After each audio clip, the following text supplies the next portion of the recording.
Stuart Davidson here, QS Consult. I wanted to talk to you today about property development, or the initial phases of property development. And if you're new to property development,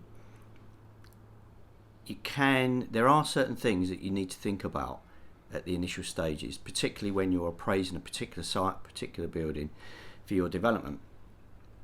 One of the things that you need to think about is your cash flow, your lender, your building costs, and how much contingency you allow. And are you aligning your figures with the figures that the lender will want to see? Why?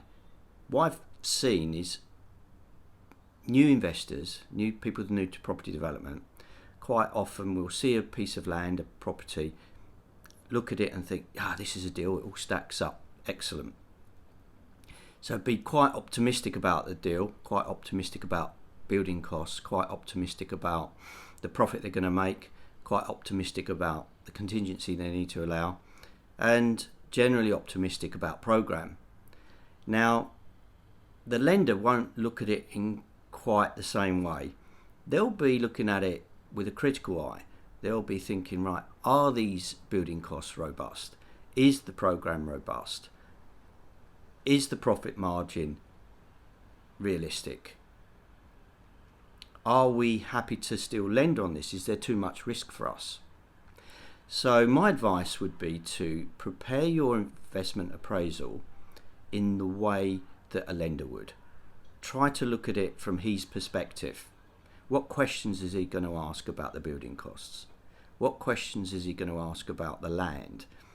What questions is he going to ask about the program? It's quite easy to come unstuck once you've got into bed with a lender, that initially they might say, yep, it looks great. You've told them about the deal. You're saying, I've got this deal. It really stacks up. It's this, and this. And the lender says, yep, okay, I'll lend you the money. Great. So it'll all be going along nicely. And you'll appoint an architect and a quantity surveyor, some surveys, etc., etc., etc. So you'll be committed. You'll have money that you're committed to. And then the lender will also employ a monitoring surveyor. Now he'll have a look at the project with a critical eye, and quite often I find that they'll go, well, I think they're a bit optimistic about their building costs. I think they're a bit optimistic about the program, so we may need to have an adjustment in there. I'm not sure they're going to make their margin. They haven't got enough contingency in. So they'll go back and report this back to the lender.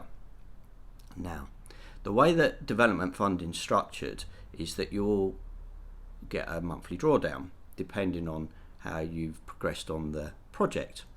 Now, quite often you'll arrange a day one drawdown, and that day one drawdown will quite often cover other costs that you've already paid out. So you need to make sure you've got contingency for your cash flow for a few months until you get to your day one drawdown. That's another issue that needs to be carefully thought through. So you'll have cash flow to get there. Now, what I've seen quite often is a lender will say, on the basis of the figure you give them initially, they'll say, yep, okay, we'll give you X amount, day one drawdown. And you'll think, great. In the interim though, the monitoring surveyor will come to site and look at your project, look at the figures, look at the cost, test how robust your figures are, your construction costs. Have you allowed for various contingencies around the site? Have you allowed sufficient seal payment? And that is a tricky one, because councils quite often will quote you a nil figure or a low figure, and then just before you're ready to go, they go, oh, well, actually, we worked it out wrong. It's not 10 grand, it's 200 grand or something. That's a slight exaggeration, but I have seen those things happen and stop projects in their tracks. So be very careful that you've got the right seal payment in there. But then the monitoring surveyor will say, well, look, your construction costs, in my view, would be slightly more. Your program's going to be slightly longer. You'll go back to the lender. The lender will say, okay, well, let's reassess our exposure. They will write to you and say, unfortunately, we've reassessed our exposure. We can no longer give you £300,000 drawdown on your day one. We can only give you 100,000 That leaves you a £200,000 hole in your figures. So what are you going to do? You're either going to have to reduce your scheme, you're going to put your scheme on hold, or you're going to have to borrow money from elsewhere. But it can be critical and it can be scupper your project, particularly if you've borrowed money to fund your cash flow up to that point there. You could find yourself in trouble. And indeed, I have seen a new investor go bankrupt over this very issue this year. Very sad case. So really be careful about your appraisal. Get to know your lender. Try out a few lenders. Speak to them. Say, you know, what would be the realistic view, your realistic view on my initial figures? What's your exposure to risk? Are you likely to reassess your risk exposure? Talk to monitoring surveyors. Ask them how they put their reports together. Try to put your reports together in a similar manner to how a monitoring surveyor would do that. So there's a lot to think about, but it's very crucial that you get the initial stages of your project right. The cash flow is absolutely crucial. That period before you get your first drawdown from your lender, how are you going to fund it? Have you got enough contingency in? Have I been a little bit over optimistic with my build costs? Have you spoken to a quantity surveyor? Have you spoken to a number of builders?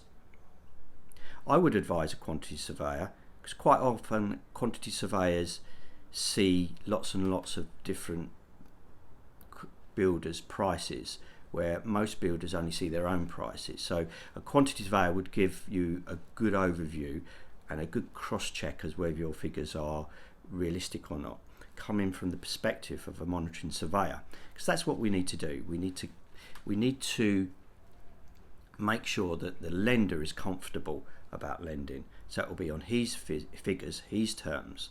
So we need to be robust about that at the very, very early stages before you're committed to too much cost. So I hope that was helpful. This is Stuart Davidson, QS Consult.